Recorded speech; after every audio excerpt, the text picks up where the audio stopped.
मात्र 2 विधायकों के कारण तेजस्वी यादव मुख्यमंत्री नहीं बन पा रहे हैं। अगर जेडीयू के 2 यादव विधायकों ने अपना खूंटा आकर अगर आरजेडी के पाले में गाड़ दिया तो सारा का सारा खेल पलट जाएगा और तेजस्वी यादव किंग भी होंगे, किंग मेकर भी होंगे। आप सबसे पहले विधानसभा का गणित समझ लीजिए। आरजेडी, जेडीयू, कांग्रेस का पार्टी एक निर्दलीय विधायक और लेफ्ट लेफ्ट पार्टी के विधायकों को मिलाकर कुल संख्या हो जाती है 160 विधायक। मतलब कि अब 160 विधायक में मतलब कि 122 जो बहुमत का आंकड़ा है बिहार विधानसभा में, उससे कई विधायक ज्यादा, कई दर्जन विधायक ज्यादा। अब आइए कि अगर तेजस्वी को अकेले सरकार बनानी पड़ती है तो नीतीश कुमार को छोड़कर तो क्या करना होगा। आरजेडी बिहार में सबसे बड़ी पार्टी है, 79 विधायक है और आरजेडी से एक विधायक कम भारतीय जनता पार्टी का है। सबसे पहले आप जान लीजिए तेजस्वी यादव की पार्टी 79 विधायक है और इसके बाद आप जोड़ेंगे तो कांग्रेस पार्टी के आ जाएंगे 19 विधायक और इसके बाद आप जोड़ेंगे तो लेफ्ट नेक्स्ट पार्टी के विधायक आ जाएंगे, कुल मिला के 16 विधायक। और इन तमाम विधायकों का जो आंकड़ा है वो हो जाता है 115। मतलब कि आरजेडी, कांग्रेस और लेफ्ट पार्टी के विधायक हो जाएंगे 115।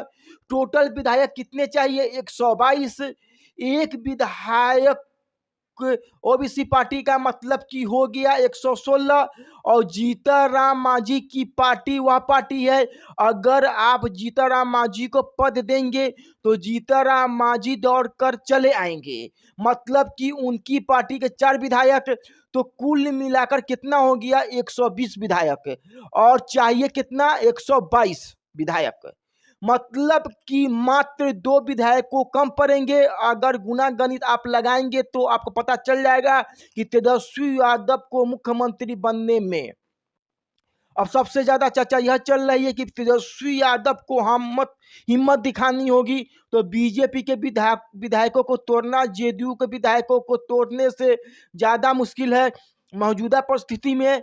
और नीतीश कुमार की पार्टी के जो यादव विधायक है वो हो या ना हो, अगर मौका मिला तो अगर अच्छे से बातचीत हो गई तो तेजस्वी यादव और राष्ट्रीय जनता दल के साथ आ जाएंगे, लालू प्रसाद यादव का आशीर्वाद लेने आ जाएंगे और इस प्रकार तेजस्वी यादव किंग मेकर भी बनेंगे और किंग भी बनेंगे। मतलब कि बिहार विधानसभा का हमने सब कुछ समझा दिया। 122 विधायक बहुमत चाहिए और आरजेडी, जदयू, लेफ्ट और एक निर्दलीय मिलकर हो जाता है 107 विधायक। मतलब कि अगर जेडीयू इनसे अलग निकल जाती है 107 विधायक में से तो, और उसके बाद आरजेडी को जेडीयू के बिना सरकार बनानी हो तो कुल गुना गणित के बावजूद 2 विधायक कम पड़ेंगे। फिलहाल अब तेजस्वी यादव का भविष्य क्या होगा हमें ये नहीं पता है। तेजस्वी यादव के आगे की राजनीति क्या होगी कि भविष्य में उनको ऐसे परेशान न किया जाए, इसके लिए वह क्या करेंगे नहीं करेंगे ये तो आगे आने वाला भविष्य बताएगा। अगर गुना गणित अगर आप जोड़ेंगे तो मात्र 2 विधायकों की कमी के कारण तेजस्वी यादव अकेले अपने दम पे सत्ता नहीं चला पा रहे हैं।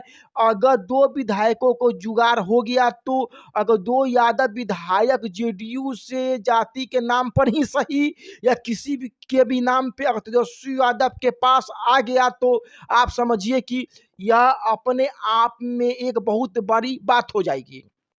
और उसके बाद भविष्य में क्या होगा आप ही समझेंगे, हम भी समझ रहे हैं और भविष्य तो हर कोई जानता है। बाकी हमने आपको विधानसभा का पूरा पूरा गणित गुना भाग समझा दिया, पूरा कहानी बता दिया।